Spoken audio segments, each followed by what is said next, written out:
La bombe atomique aurait été inventée dans les années 40. En 1945, les États-Unis auraient lâché une bombe atomique sur Hiroshima. En fait, il ne s'agissait pas d'une bombe atomique, mais de milliers de bombes incendiaires. Les spécialistes trouveront certainement quelques erreurs parmi les arguments qui sont développés, mais il y a suffisamment d'incohérences, de trucages flagrants et d'impossibilités pour comprendre que la bombe atomique n'existe pas.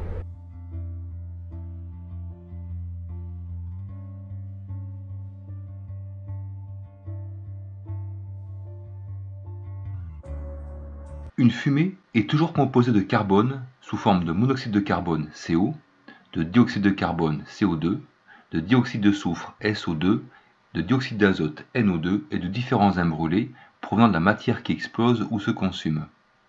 Or, dans la matière fissile de leur soi-disant bombe atomique, il n'y a pas un seul atome de carbone, ni de soufre, ni d'azote. Pas un. Il n'y a que des atomes d'uranium ou de plutonium qui se divisent en deux pour former des atomes plus petits et plus légers. C'est pour ça qu'une réaction nucléaire ne produit jamais de fumée.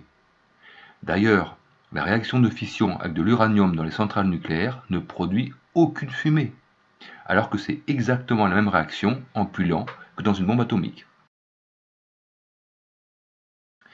La fumée qui s'échappe de ces cheminées ne vient pas de la fission de l'uranium, c'est la fumée de condensation provenant du circuit d'eau faisant tourner des générateurs électriques. Ce n'est que de la vapeur d'eau, sans aucun rayonnement radioactif, sans aucun atome d'uranium. L'uranium ne peut pas s'enflammer, sauf s'il est sous forme métallique et sous forme de poudre très fine. C'est un système qui est utilisé pour des munitions modernes, destinées à perforer le métal des blindages. Or, dans une bombe atomique, l'uranium n'est pas du tout sous forme de poudre fine, au contraire, puisque la masse d'uranium doit être la plus compacte possible. Donc, d'où pourrait provenir cette énorme quantité de fumée? Selon certains, cette fumée proviendrait de l'azote de l'atmosphère qui a été transformé en carbone 14. C'est ce même processus qui fournirait le carbone dans les champignons atomiques. Mais puisque toutes les bombes atomiques fonctionnent de la même façon, alors tous les champignons atomiques devraient produire une fumée de couleur franchement noire, puisque le carbone est noir. Comment se fait-il que sur ces photos, on a des champignons atomiques qui peuvent être blancs, rouges, voire oranges? D'autres affirment que cette fumée provient du carbone contenu dans l'air, mais la proportion du carbone atmosphérique n'est que de 0,037%. Selon d'autres encore, ce serait parce qu'avec la chaleur très élevée, l'azote et l'oxygène dans l'atmosphère se sont recombinés entre eux pour former des composés azotés et principalement du dioxyde d'azote de couleur brun-orange. C'est principalement ce gaz qui forme la pollution sur les villes. Donc si la fumée d'une explosion atomique provenait de la réaction de l'azote de l'atmosphère avec l'oxygène, alors toutes les explosions atomiques devraient montrer un champignon de couleur brun-orangé. Or, plusieurs champignons atomiques ont une couleur franchement noire. La fumée ne provient donc pas de la recombinaison de l'azote atmosphérique avec l'oxygène de l'air. Donc encore une fois, d'où vient toute cette fumée? Elle ne pourrait pas provenir de la végétation au sol qui aurait brûlé et aurait été aspirée avec la chaleur vers le ciel. La majorité des essais d'explosion soi-disant atomiques ont eu lieu dans un désert où il n'y a que des cactus et aucune végétation. La fumée ne pourrait pas non plus provenir de la poussière du sol qui a été soulevée, puisqu'avec la puissance du souffle, cette poussière devait être poussée sur les côtés à des centaines de mètres avant d'être aspirée vers le haut et de monter à la verticale. Or on ne voit jamais ceci. On voit immédiatement après l'explosion apparaître une énorme masse de fumée compacte qui s'élève dans l'atmosphère. De plus, on voit bien que le champignon n'est pas constitué de poussière, il s'agit bien d'une épaisse fumée provenant d'une réaction chimique contenant du carbone. De plus, lors d'une explosion, la poussière, qui est quand même assez lourde, retombe rapidement au sol. Jamais elle ne monte à plusieurs kilomètres d'altitude, sauf dans le cas des volcans. Mais un volcan est des milliers de fois plus puissant qu'une bombe atomique. Et de plus, un volcan envoie de la matière brûlante dans l'atmosphère pendant des journées, voire pendant des mois. Une explosion atomique ne durerait qu'une fraction de seconde. Et surtout, la température de la soi-disant explosion atomique dépasse les 1 million de degrés. Donc toute la poussière devait être immédiatement vaporisée. Le champignon atomique d'Hiroshima serait monté à une altitude de 17 km. Si on considère qu'il mesurait 100 mètres de diamètre, certainement beaucoup plus, cela fait un volume de plus de 100 millions de mètres cubes. la fumée pesant environ 3 kg par mètre cube, il faut savoir que l'air autour de nous pèse 1 kg par mètre cube, cela correspondrait à une masse de 400 millions de kilos, 400 000 tonnes, ce qui correspondrait à un cratère de 300 mètres de large sur 2 mètres de profondeur. Or, les photos du point zéro d'Hiroshima ne montrent aucun cratère. Une réaction de fission atomique produit une lumière bleue caractéristique. Donc, lors d'une explosion atomique, on devrait aussi voir un intense flash bleu.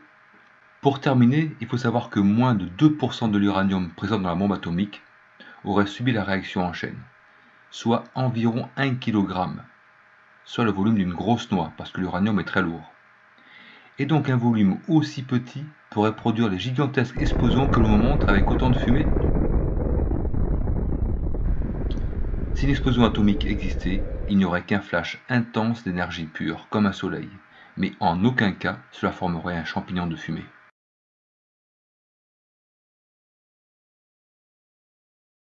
Voici une série de photos montrant des explosions atomiques, des explosions classiques. Vous remarquerez les mêmes couleurs jaunes orangées, la même épaisse fumée noire prouvant la présence de carbone, les mêmes champignons de gaz et de fumée typiques de toute explosion d'une certaine importance. Comment se fait-il que les explosions atomiques montrent exactement les mêmes effets que les explosions classiques, alors que la matière utilisée et la réaction sont totalement différents? Une réaction atomique ne peut pas produire une boule de feu comme on le voit sur ces images, puisqu'il s'agit d'une réaction en chaîne où les atomes se divisent. Alors que dans une explosion classique, les molécules présentes dans la matière explosive se décomposent et les atomes se recombinent entre eux et avec l'air environnant pour former une boule de gaz qui s'enflamme. Ces photos montrent en fait que les soi-disant explosions atomiques sont typiquement des explosions avec des réactifs classiques, TNT ou explosifs à base de napalm. Wow. You okay, buddy? L'analyse des témoignages des premiers soi-disant tests atomiques prouve bien que ces explosions n'avaient rien d'atomique.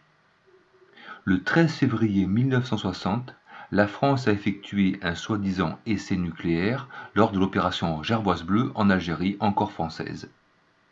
Le test était dans le désert du Sahara, donc dans une zone où il n'y avait que du sable, pas un seul arbre. La bombe est installée sur une tour de 70 mètres de hauteur. Et un journaliste présent sur le site décrit ce qu'il voit. Écoutez bien. La boule de feu est immense. Elle vacille, on dirait qu'elle cherche son équilibre. Un pilier de fumée bouillonnante noire se dresse. On a l'impression d'un dépôt de pétrole qui brûle. Le journaliste dit bien, on a l'impression d'un dépôt de pétrole qui brûle. Comment est-ce que la fumée d'une explosion atomique pourrait avoir l'aspect d'un dépôt de pétrole qui brûle? Le militaire Roland Weil et 3 autres conscrits se rendent au point zéro 1 heure juste après l'explosion pour effectuer des prélèvements et planter le drapeau français au centre du cratère. Étonnant, l'essai Gerboise Bleue était 4 fois plus puissant que la bombe atomique d'Hiroshima qui aurait tué immédiatement 70 000 personnes. Mais là, ces militaires vont 1 heure après l'explosion sur le point zéro sans ressentir aucune radioactivité. Ils auraient dû être au moins victimes de maux de tête, de nausées, de malaise, voire de brûlures.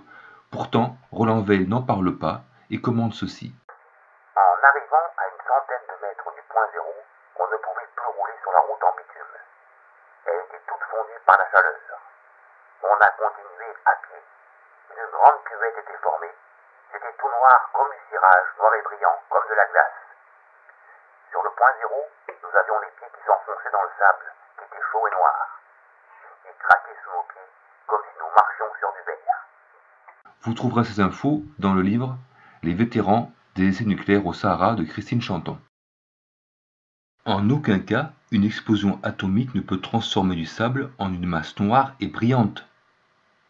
Si le sable subit une chaleur intense, il sera vitrifié et gardera sa couleur d'origine.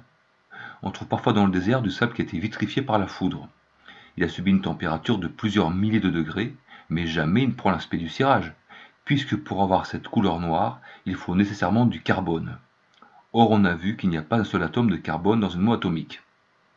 Encore une preuve que les soi-disant bombes atomiques contiennent un explosif avec beaucoup de carbone, TNT, napalm ou fioul, mais certainement pas de l'uranium. En fait, un des grands phénomènes que je cite dans le bouquin, c'est ce qu'on appelle l'impuissance apprise. Et ça, c'est un phénomène mais vicieux, quoi. Et il est connu depuis l'Antiquité. En fait, les cornacs, dans l'Antiquité, on n'avait pas de fer. Donc pour attacher un éléphant avec une chaîne en bronze, il faut se lever tôt. Vous n'avez peut-être pas posé la question, mais c'est difficile. Et ils avaient trouvé une méthode pour attacher les éléphants qui était de prendre l'éléphant petit, de lui mettre une corde à la patte qu'il ne pouvait pas briser. Et en grandissant, l'éléphant grandissait avec l'idée que c'était impossible de briser cette corde. Ce qui fait qu'on lui mettait la petite cordelette à la papate, même adulte, et il n'essayait pas de bouger. Ça marche encore aujourd'hui, bien sûr. Et bien, ce phénomène de mettre la chaîne directement dans la tête de l'éléphant, il existe tout à fait chez l'homme. Tout à fait. On peut convaincre un élève qu'il est mauvais. On peut lui dire, t'es mauvais en maths, n'essaye même pas. Et on peut prouver, même en neurosciences aujourd'hui, qu'il y a certaines personnes, quand on leur montre une équation mathématique, il y a une partie de leur cerveau qui s'active, qui est frontale, qui dit en gros, n'essaie même pas. Et ça s'active souvent chez moi.